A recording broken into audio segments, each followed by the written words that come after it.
2017 Ducati Multistrada 950 First ridded Multistrada 1200 has been a strong seller for Ducati, but the adventure price is out of reach for many, so Ducati decided to bring the Multistrada 950 to the lineup, using the same chassis, subframe, and swingarm as the 1200 Enduro, paired with the engine of the Hypermotard, Supersport, and the soon-to-be-discontinued Hyperstrada. Ducati's aim with the 950 was to make a more accessible Multistrada, a less extensive and less sophisticated electronics package, an LCD screen instead of a color display, and a manually adjustable fork, shared with the desert sled.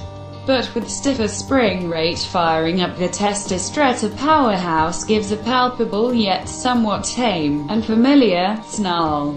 The 937cc liquid-cooled V-twin pumps out a claimed 113 horsepower and 71 pound-feet of torque, getting up to speed. Vibrations start around 5,000 revolutions per minute, proving the 950 isn't as long-legged as its 1200 bigger brother, that doesn't keep it from delivering plenty of power to get up to highway speeds and pass traffic in a swift manner. Carving through the serpentine bitumen, I opted to keep the bike in third gear, and there was plenty of torque to pull through tighter turns. Suspension on the Multistrada 950 was set to comfort from the factory, meaning the settings were at the soft end of the range. That meant the long travel suspension did a good job of absorbing imperfections in the tarmac without transmitting much to the seat. Speaking of which, the saddle was plenty comfortable for an all-day ride, without the slightest hint of saddle soreness. As mentioned before, the front suspension is shared with the new Ducati Desert Sled. Both front and rear suspension are fully manually adjustable, compared to the electronically adjustable Skyhook system of the Multi 1200S. Though I didn't find it necessary to make any adjustments throughout the day, the softer suspension setum led to a noticeable amount of nosedive during an abrupt braking maneuver. But I suspect adjusting compression would have helped, though I'll admit I was missing Skyhook being only 5'5" with a 30-inch inseam. I found the Multistrada's seat height intimidating on paper, unchallenging in real life. In contrast, my time in the 1200 saddle, which was in the low setting, made slow speed maneuvers and stops less stressful. Accessory seats are available for the 950 that go as low as 32.3 inches and as high as 33.9 inches, but only stock seats were available for our test ride. I was just able to tippy-toe both feet while seated, though I felt more comfortable when sitting off to the side of the seat, which let me place one foot firmly on the ground, pushing the 500 pounds.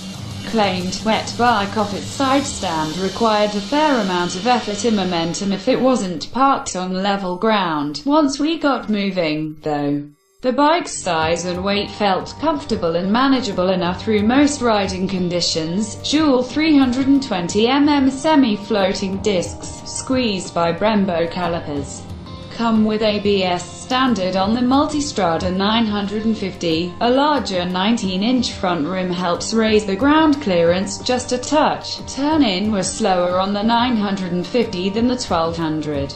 Due to a longer wheelbase that matches the Multistrada 1200 Enduro, a larger front wheel and shallower rake also keep the 950 from feeling as sporty as its big brother. This was especially apparent during tight U-turns, but the slower handling also made its presence known while cornering at speed. Presumably a design element to ease existing multi-owners' outspoken off-road anxiety, the larger front hoop supposedly raised the ground clearance a touch, but again, at the sacrifice of nimble steering feel. For those with actual off-road intentions, Ducati recommends the Enduro In LCD dash on the Multistrada 950 is two-toned, in contrast with the Multistrada 1200's color dash. When Ducati touted the Multistrada 950 as a more accessible bike, I wasn't just expecting a more financially feasible motorcycle. but something that would fit smaller riders like myself, considering how many features are available on the 950, despite being a less sophisticated system than the 1200. The smaller multi offers a lot of value for the money. Ducati made a step in the right direction, but could go one step further. A truly accessible Multistrada could still utilize the 937cc engine. But what about putting it in a smaller chassis, shorter measurements from tip to tail, and shave a couple inches off the seat height would make this adventure tourer much more than financially accessible, but physically more approachable for the rider under 5'7", as it stands. The only Ducati adventure bike that's reasonably sized for someone like me is the Scrambler. Other manufacturers are taking their smaller customers more seriously in the ADV and touring category. So why shouldn't Ducati? The 950's engine is tame enough to make a novice touring rider less intimidated than the 1200, while still enjoying a fun engine.